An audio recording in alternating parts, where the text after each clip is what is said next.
Wow, this was an unexpected circumstance. It's been a long time since I have had to use crutches. A very, very long time. Years, in fact. The last time I broke my foot in 2 places. This time, well, I'm gonna tell you the whole story. So I got invited to this Red Bull contest. It's called Ensemble. So we flew out to Minneapolis, Minnesota, and we went to this abandoned mall. Super cool setup, and there's all these like different blocks and obstacles, and we made this rad video. Hopefully you guys have already seen that video. It was uploaded a little bit ago. So that was the Red Bull Ensemble. And then I was like, you know what? We're here in Minneapolis. Let's go skate a bunch of skate parks. Let's meet some locals. Super fun, super rad. So we did that, and we went out to all these different skate parks. And then at the very last one, why does it always have to happen at the very last one? So I'm filming, pretty much filming all day, making some really fun videos, meeting some awesome people,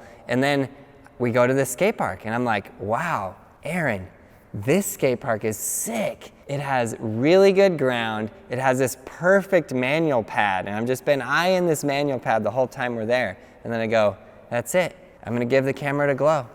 I'm gonna skate the manual pad. I'm gonna do some tricks. So I do manual, frontside pivot, switch manny, kickflip manny, kickflip out, kickflip nose manny, and then I go into kickflip, nose manny, nollie flip. And then it starts raining. So have this rule. I never skate when I'm tired, hungry, and now I'm gonna add to that list, raining. When I'm tired or hungry, it's a bad scenario because I realized whenever I get hurt, I'm either tired or hungry or both. So in this scenario, I wasn't like starving to death hungry, but I was a bit tired, and then I'm skating and it starts to rain. And on a really smooth skate park, slippery ground, it gets a little bit wet and it just gets slippery just like that. I'm not necessarily blaming on that, whatever, but then I go into kickflip, nose manny, and I do a nollie flip, and my toes and my left foot land on the ground, and I sort of like push my weight forward. And so my toes are like that, and then it pushes forward. And what occurred there is it's called the 5th metatarsal. All my weight and pressure went onto the 5th metatarsal, and then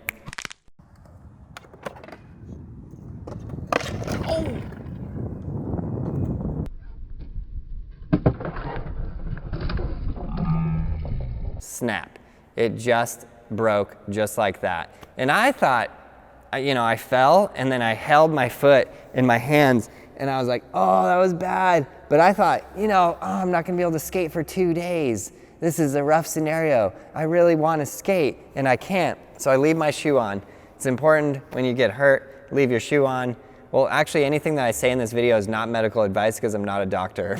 But what was going through my head was leave your shoe on, walk to the car, and then I was just like, okay, I'm okay. It hurts. I can walk, but it definitely hurts. And then it starts swelling up pretty bad. And then I grab the guys, put the camera gear in the car, and then I get in and I drive to the hotel. And then I just walk up to my hotel room as best I can. And then I text Mowgli. I said, Mowgli, can you go to Walgreens and get me some crutches?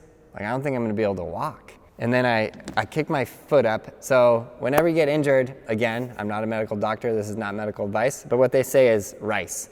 Rest, ice, compression, and elevation. So I put my foot up. This side of my foot, which is normal, just looks normal, and then the side of my foot where the break is just started ballooning up like a water balloon. Boosh. And I was like, oh no, something's wrong. And then I got ice, and I just iced it as much as I could. So I rested, ice, compression, rest, ice, compression, elevation. That's what RICE is. I didn't have any compression. So I just kicked it up, put ice on it as best I could, and then I went to sleep. And in the morning, I woke up and I flew back to San Francisco. I crutched all the way through the airport, just crutching the whole time. Thank you, Mowgli. Thank you for getting me the crutches. Thank you for getting me the food. You're the absolute best. And then I got back to San Francisco and I got in an Uber and went instantly to urgent care. And then I got the x-ray. And I'm sitting there thinking, it's gonna be okay. Might not be able to skate for a couple days. Maybe I'm out for a week. And then the doctor looks at the x-ray and he goes, oh. And I was like, sir, didn't sound like a good sound you made just then. And then my wife was there and she goes, oh God. And she saw it before I saw it. I'm gonna let that train pass. Okay, so my wife sees the x-ray before I do, and she's, oh God. And then the doctor comes in and he says, yeah, so it's broken. And then my wife goes, Aaron, you should look at the x-ray. And then I look at it and it's just like bone, gap, bone. Okay, I've broken bones before, but it's usually, it just looks like a little line. And the doctor's like, yeah, you see that? That's a little fracture in there. But this one was like bone, separated bone. And what the doctor said is, this is a 3 millimeter gap. And we have to have you go to a surgeon, and the surgeon will give you a second opinion. And he's basically saying like, I think you need surgery, but you need to go to an official surgeon, get a second opinion, and see what the surgeon says. So then I go the next day to the surgeon, and they said, we need to do another x-ray. And I was like, are you sure? Because the x-ray is pretty clear. Quite the gap, quite the situation. She says, actually, when you put weight on it, it could show up differently. So, okay, so it's basically my 5th metatarsal. So if the bone is broken down and it heals like that, then every time I step on it, it'll basically be like kind of stepping on a rock. If it's up, it could be okay, and it could just heal that way. But the thing is, there's a gap. In the first x-ray, it was a gap of 3 millimeters. And then they had me put weight on it and we did another x-ray. And then the gap became 4.27 millimeters. And the rule of thumb that I learned is that anything over 2 millimeters, you would need surgery to put the bone back together. If it was, let's say, 1.75 millimeters, then the bone could heal itself and it could put itself back together bone to bone. But because the gap is so big, what'll happen is there'll be scar tissue in between the bones. And then because I'm a skateboarder, and obviously I'm gonna skateboard again, every time I land, the bone will kind of go like that because the scar tissue will be weak in between there. But we have to put the bones together. So she's like, Aaron, 4.27 millimeters between that. We have got to do surgery, cut your foot open, put the bones back together, because essentially what the bone looks like is it's like that, and then the bone goes basically like laying kind of over top of it. So my pinky toe just got like a bit shorter. I don't know why that's funny. It's not funny, it is funny. And then so they're gonna have to basically cut it and then put it back and then put a metal plate and then I think 4 to 6 screws into each sides of the bone, which to me is terrifying. I'm not scared of much, but I am scared of going to sleep during surgery and waking up with a piece of metal in my foot. I never have had a surgery. I've never had any kind of metal attached to any of my bones. It seems really scary. And the first thing that, as a skateboarder and a person who just absolutely loves skateboarding and always wants to do it, the first thing I always think of every time I get hurt is, oh my God, I'm never gonna be able to skate again. And it's kind of like this emotional roller coaster. So this time it's funny because I wasn't really thinking that. I was thinking, oh, this isn't so bad. It's not so bad at all. But then when the doctor told me, Aaron, you need surgery. You have to put a metal plate and screws in your foot. I just kept thinking, am I gonna be able to nollie flip with a piece of metal and screws in my foot? And then I asked the doctor, like, am I gonna be able to skate again after this? And she said, actually, with the surgery, is what guarantees that you will be able to skate. So these are the two options that the doctor gave me. Pretty fascinating. Either we cut open your foot, put these bones together, and then put a piece of metal with screws in it, and then your bone will attach bone to bone, and it will heal, and your foot will be just like it was before. Option 1. Option 2 is you leave the bones where they're at like that, and it does heal, but you heal with scar tissue in between it. And that's when she pointed out to me that the scar tissue will be a little soft, and because I'm a skateboarder, every time I land hard on it, it will bend and it will cause pain. And she's like, you know, if every time you skate you're gonna be in pain, that's not gonna be good. And then if it heals that way and you're in constant pain, then what we would have to do is we would have to go in and break your bone again, then put it back together, then put the metal plate in the screws. Just thinking about it hurts. Then I was like, let me call my wife. Hey honey, what should we do? And she said, the second I saw that x-ray, I knew you needed surgery. I was just trying to be nice to you because I kept telling her, please, no sir, please. If I can avoid surgery at all costs, I really, really want to avoid surgery. So there we go. Kind of crazy timing, right in the middle of the summer, right in the middle of me like skating more than I've been skating in a very long time and getting back into teaching, inspiring people. But sometimes I feel like these things can happen sometimes for a reason. So I really did want to get in back to tons of tutorials, teaching you guys Braille skateboarding. And the thing about it, it's not about me. It was never about me. You know, I'm here and I'm making these videos, and sometimes I tell these stories and I take you through my life experiences. But even this experience is not about me. Braille skateboarding is about you and me teaching you.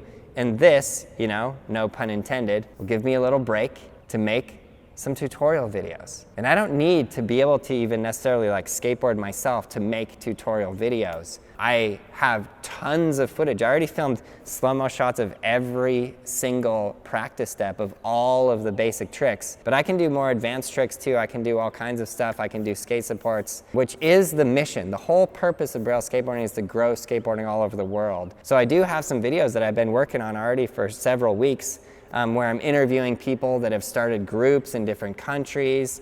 And the big thing that I want to push on is people that get inspired to learn how to skate, they learn themselves, and then they start a group in their area. And the stories that I want to tell is how that group of skateboarders were able to change and create some social change within that area.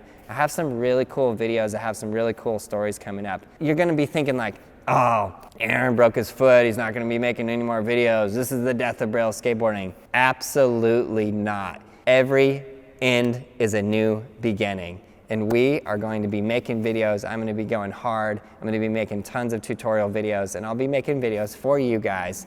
And I'm going to get creative. And I think I can come up with some videos that you guys really like, that you enjoy, and some videos that, to me, really matter, because these are the kind of topics that I want to push and what I want to do. I wanted to let you guys know that, so you're not just like, oh, Aaron broke his foot. You might be interested in the healing time.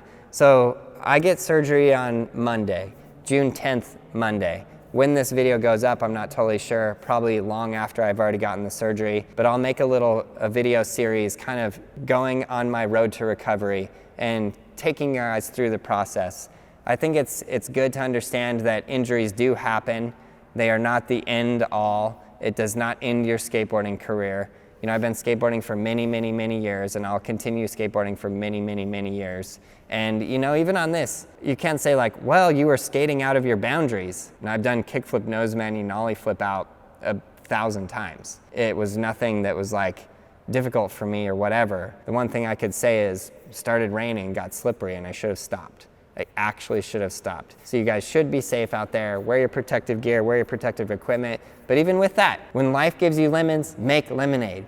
Things happen. You gotta get back on the board and you gotta push it. So that's what I'm gonna be doing, absolutely. But why I started saying that is because the recovery time from the surgery, the doctor is saying it's 6 to 8 weeks. I think I can recover earlier than that. I think I'll be back on a board before that, but you never know. We'll see how it goes. And then after that 6 to 8 weeks, then I'm into physical therapy because I'm in sort of like a half cast. Hard here, and this compression is interesting because they would have liked to give me surgery earlier, but it was actually so swollen that they couldn't do the surgery. Interesting, right? So they put me in this, it's the compression, and I've been keeping it elevated, resting. So all this compression, it's gonna pull all of that swelling out.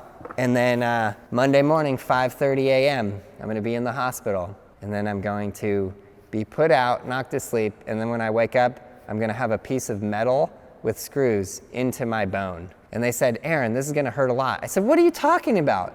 I already broke it. How can it hurt more than when I broke it? And they said, well, we're drilling into your bones. And I was like, okay, fair point.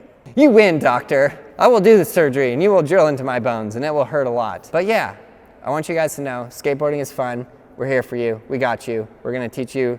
We're gonna inspire you. We're gonna keep it motivated. And I hope you guys aren't like feeling sad. This is not a sad video, okay? This is a video about my injury. I will start this series. We'll take you through the whole road to recovery. And things like this happen for a reason. There is a good outcome to this and it's gonna be awesome. And you guys are gonna benefit because we're here making these videos, not for me, but we're making them for you. Hope you guys enjoyed this video. Subscribe, like, leave a comment below, and you, yes you, learn to ride a skateboard. We got everything you need at brailleskateboarding.com.